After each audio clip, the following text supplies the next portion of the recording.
Isang mapagpalang umaga sa ating lahat, mga kapatid ko kay Kristo, mula sa The Solid Rock Morning Devotion.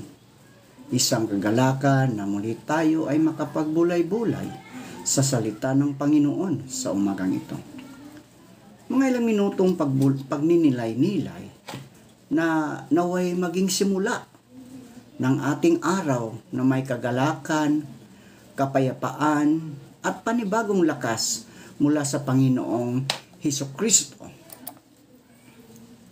Ang ating pagninilay-nilayan ngayong umaga, mga kaibigan ko kay Kristo, ay matatagpuan sa Juan, Kabanata 13, talatang 4 hanggang 5, hanggang talatang 12 hanggang 17. Ito ang sinasabi. Tumayo si Jesus mula sa hapag, hinubad ang kanyang balabal, at kumuha ng isang tuwalya at ibinalot ito sa kanyang baywang. Pagkatapos, ibinuhos niya ang tubig sa palanggana at sinimulang hugasan ang mga paa ng mga alagad. Naunawaan ba ninyo ang ginawa ko sa inyo? Binigyan ko kayo ng halimbawa upang inyong tularan. Pinagpala na po tayo sa pagkabasa at pagkarinig ng kanyang mga salita. Tayo po ay manalangin. Ama naming Diyos na makapangyarihan sa lahat, marami pong salamat o Diyos sa isang magandang umaga, bagamat maulan, Panginoon. At salamat sa muli mong pagising sa amin, sa muli mong pagbibigay ng buhay, ng lakas at ng karunungan. At sa umagang ito, Diyos, patuloy kong itinataas ang aming mga kababayan na nasa mga lugar kung saan malakas ang ulan, malakas ang hangin. Sila po iyong ingatan, Panginoon. Ilayo mo sila sa kapahamakan, sa mga landslide, sa mga baha, o sa mga tidal wave, o Diyos. Tulungan mo sila. Proteksyonan mo po, Panginoon, ang aming mga kababayan na naroon sa mga lugar kung saan may mga kalamidad, Panginoon. Gayon din po, Diyos, patuloy naming tinataas sa inyo ang aming mga kaibigan na may mga karamdaman. Patuloy niyo po silang abutin, pagalingin sa mga karamdamang kanilang nararanasan sa pagkakataong ito, Panginoon. Pagalingin mo po sila. Ibalik mo ang mga lakas na nawala dahil sa mga karamdaman. Amin ding inilalapit sa iyo, Diyos, ang mga kaibigan namin na naghahanap buhay sa lansangan. Ang mga drivers, grab drivers, tricycle drivers, at iba pang, Panginoon. Lord, ingatan mo sila sa daan. Ilayo mo sila sa mga kapahamakan, sa mga init ng ulo, Panginoon.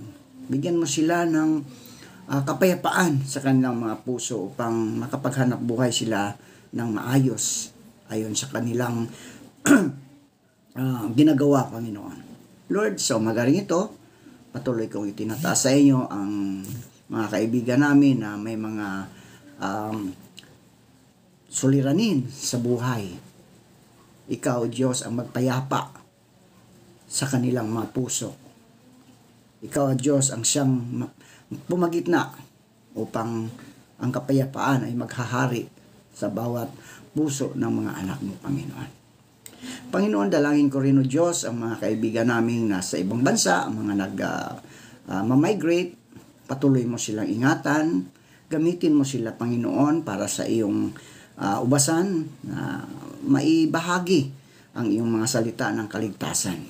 Gayon din po, Diyos, sa mga kaibigan naming mga OFW, sila po ingatan mo sa kanilang pagtatrabaho sa ibang bansa. Ilayo mo po sila sa mga pagsubok, sa mga tukso, Diyos. Tulungan mo sila sa lahat ng kanilang mga ginagawa. Gayon din po, Panginoon, ang aming mga lolo't lola, ang mga matatanda. Patuloy mo silang ingatan, ilayo sa kapahamakan, o Diyos.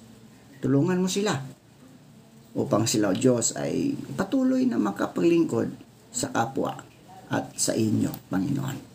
Maraming salamat po at ito ang aming panalangin na may pagpupuri sa matamis na pangalan ni Jesucristo na aming Diyos at tagapagligtas. Amen. Sa mundong naghahangad ng trono, o titulo at karangalan. Si Jesus ay nagturo ng kakaibang aral. Ang dakila ay ang naglilingkod. At hindi siya nagturo lang sa salita. Ipinakita niya ito sa gawa, gamit ang isang tuwalya. So ngayong araw na ito, ating pagninilay-nilayan ang tuwalya.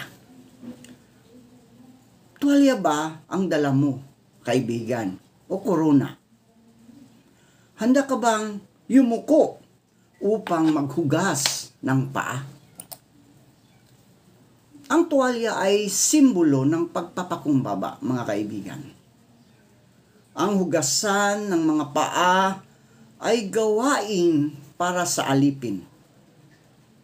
Pero si Jesus, ang anak ng Diyos, yumuko at naglingkod. Hinubad niya ang balabal ng pagka-Diyos at isinuot ang tuwalya ng isang alipin. Hindi nakabawas ng pagka-Diyos ni Jesus ang kanyang pagpapakumbaba. Bagkos ito'y nagpahayag ng kanyang tunay na kadakilaan. Kaibigan, handa ka bang magpakumbaba kahit hindi ka pinapansin? Kahit hindi ka pinapalakpakan?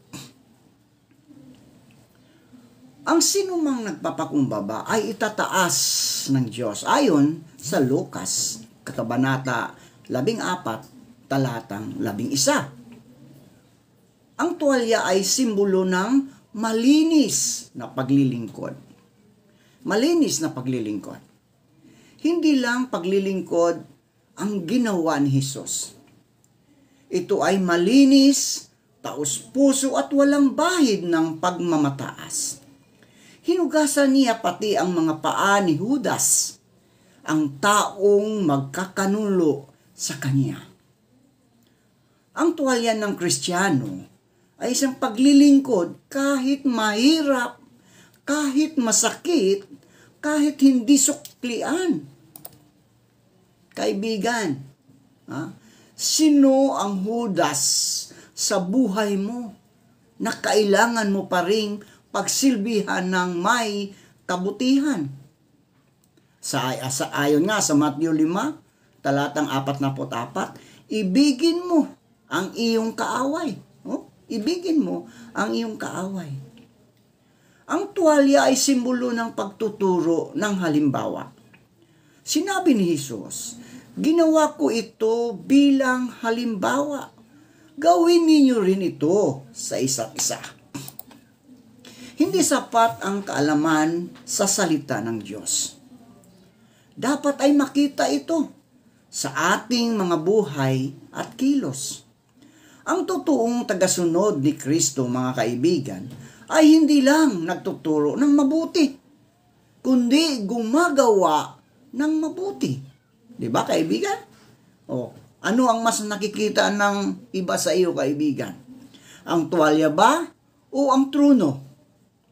Ang paglilingkod ba o ang kapangyarihan?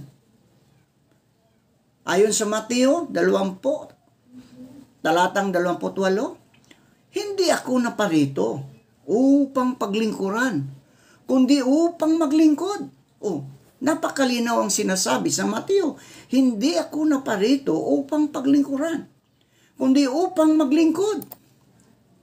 So ang tuwalya, mga kaibigan, ay paanyaya sa aksyon, hindi lang sa emosyon.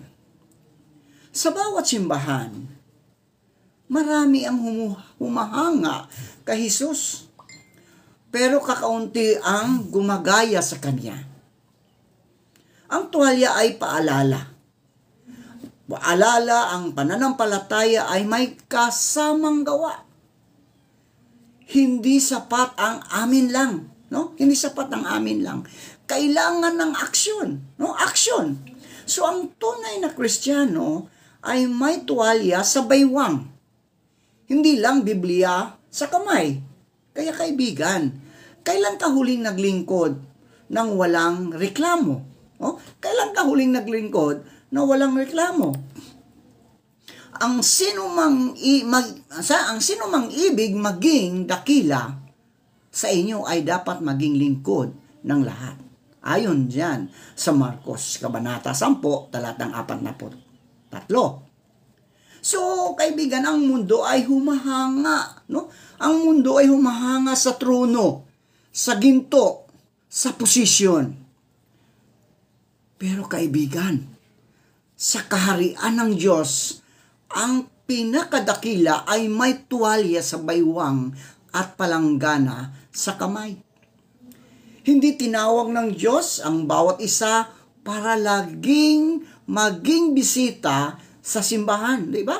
Hindi tinawag ng Diyos ang bawat isa sa atin para lang maging bisita, no, sa simbahan, kundi maging lingkod sa mundo.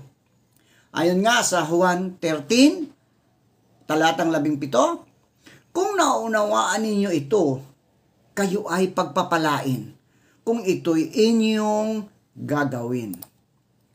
Manalangin tayo. Panginoon, salamat po sa iyong halimbawa ng tunay na paglilingkod. Turuan mo po kaming magsuot ng tuwalya ng kababaang loob at maghugas ng paa ng mga taong inilalagay mo sa buhay namin. Linisin mo ang aming mga puso at gamitin mo kami bilang daluyan ng iyong pag-ibig. Naway makita sa aming buhay ang isang tunay na lingkod sa pangalan ni Jesucristo na aming Diyos at tagapagligtas. Amen at amen.